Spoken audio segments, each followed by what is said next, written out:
We may finally have the answer to all those loathsome, unwanted outcasts refusing to surrender their bodies for the greater good, that is, Big Pharma, the elite, and global governments. I too haven't surrendered my body, and have no intention to do so, but as an outcast already, I'm fully aware what being a pariah feels like. Jeremy Vine hosts a discussion show on Channel 5, and it's truly refreshing for a mainstream media show to offer a good balance of differing views, and those views proving how educated, unbiased, and forward-thinking the panel and one particular caller are on this divisive topic. Brian from Buckinghamshire called the show on Monday, and in no uncertain terms let the heretic Beverly Turner know his feelings about her. What do you mean by that? Well, I'll tell you what I mean, Beverly. I actually believe, and I'm sorry for my passion here, but I believe that you personally have blood on your hands. The messages that you portray, your rhetoric. Benevolent Brian managed to get his voice heard again on Thursday's show, where along with host Jeremy, regular panellist Yasmin Alib-I Brown, and Andrew Abs Pearce showed no sign of condemnation or belittling of those people wishing to maintain sovereignty over their own bodies.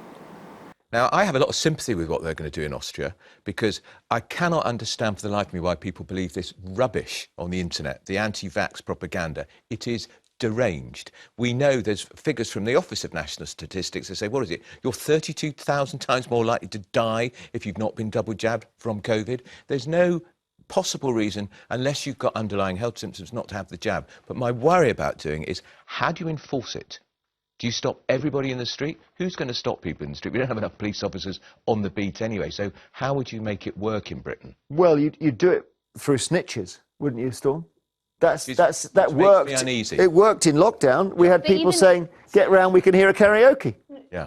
Yeah. We did. Well, I think if anyone was having parties, but this is Austria. This would work. But I don't think, even if you called up the police and said, "Oh, I've seen my neighbour go out to their friend's house," you can't.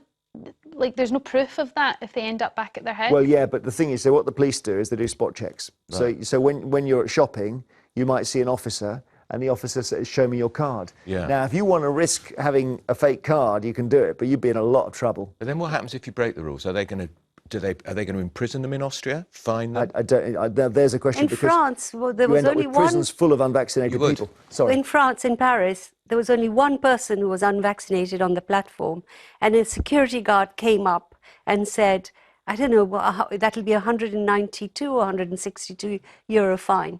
So how did he know he was unvaccinated? No, this was to do with making sure everybody's masked. Yeah. So they're taking very rigorous action. He was unmasked. But nowhere could you go to the museums or anywhere without showing your vaccination record. Yeah. Well, listen, when I go and see the football, as I've mentioned many times, they asked to see I'm double vaccinated. This is a crowd of 43,000 going to a football stadium. And people aren't wearing masks. But you're outside. We're outside, and in the end, I think they just feel it's reassuring. But we know that the football in the Euros, there was a spike around the football stadiums. We know there was. I don't think here this government would bring down this kind of lockdown.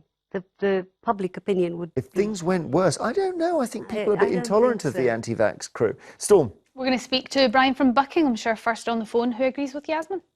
Brian. Another one. You had a Brian agree with you 10 minutes ago. Same one. Everyone called. Yes, the same one. Yeah. Brian, hello. Hiya, Jeremy. Hi, Storm. Hi, panel. Thanks for inviting me on the show. I was on the show on Monday, well done. where I challenged Beverly Turner. Yes. And it must be my birthday, because the two people I love to challenge most of all is Beverly Turner and Yasmin. But I suspect Yasmin may agree with me on this occasion. Yes, I believe that all anti-vaxxers, all people that have been unvaccinated, should be pretty much locked up rather than locked down. I believe it's a bigger crime than's committed by Insulate.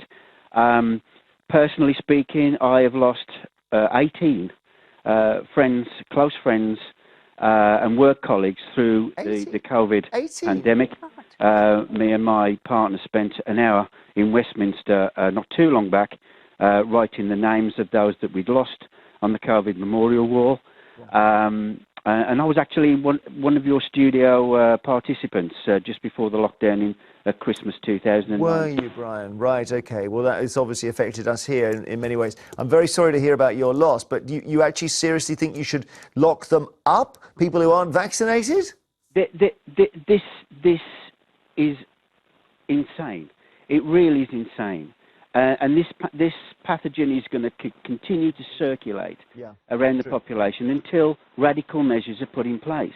I mean, let's do what China did. I don't wish to live in such as China's political regime, a communist country. However, we need to adopt radical measures. This thing's going to keep. Yeah, but they were doing a thing. Listen, Brian, they were doing a thing. They would lock somebody down because there was a case in their family, and then they would weld their front door shut. I mean, that's like the plague. Literally, you'd have people. Well, yeah, you can't bring the welders in. Well, I'm sorry, but you know that it might come to that. Well, I mean, it's true, Andrew. That thank you, Brian. You see the frustration. You hear it there, don't you? Of people saying, "What is stopping that 5 million?" I know. From getting, and a lot of it is disinformation. And the terrible impact on the economy, the terrible impact on the NHS, because if you don't get that jabbed, you're much more likely to get sick and be a pressure on the NHS. It's selfish. That's what it is. It's stupid We and are selfish. so lucky in this country to have this, these jabs available to us. The whole of Africa is dying for 2% jabs. vaccinated there. Yeah. And here we are acting like spoiled children. Thank you, Brian, for your very moving call. And my heart goes out to you for, you've lost all these people that you knew. But we are so spoiled in the West. Well, it's something odd going on, because we were talking about this a couple of days ago with Henry Bonsu. When we had the Black Death, if they had invented a vaccine, that we would have had anti-vaxxers who would have said we're not taking that vaccine because the government's trying to control us or something. And I'm not sure, there was a village, a very famous story of a village that once they had the plague, they locked themselves in and stopped people going out so that the country would be safe. And people would leave coins in these little. I've been there. I can't remember the name of it. In the Midlands somewhere. Yeah. You're right. And they all. I don't think they didn't all die, but they decided to. You're right. Maybe the internet has made us more selfish. Andrew. It has, and people believe this stuff. It's Google fanatics. That's the trouble. But also, you see politicians. They still say, civil liberties here. Yeah. You can't be locking down again. Civil liberties. What about my civil liberties? Hang on. What about my right not to catch in COVID from some idiot who hasn't been jabbed? Director Dan says it's EAM in the Peak District, just so we know. EYAM, I think, the village. And it had, for some reason, it had these little coin pots. People would leave things and leave food and stuff. But anyway, the issue here is whether what you do to the unvaccinated, and it's it's going to sound brutal. There are some people they may have good reasons in their own minds not to take it.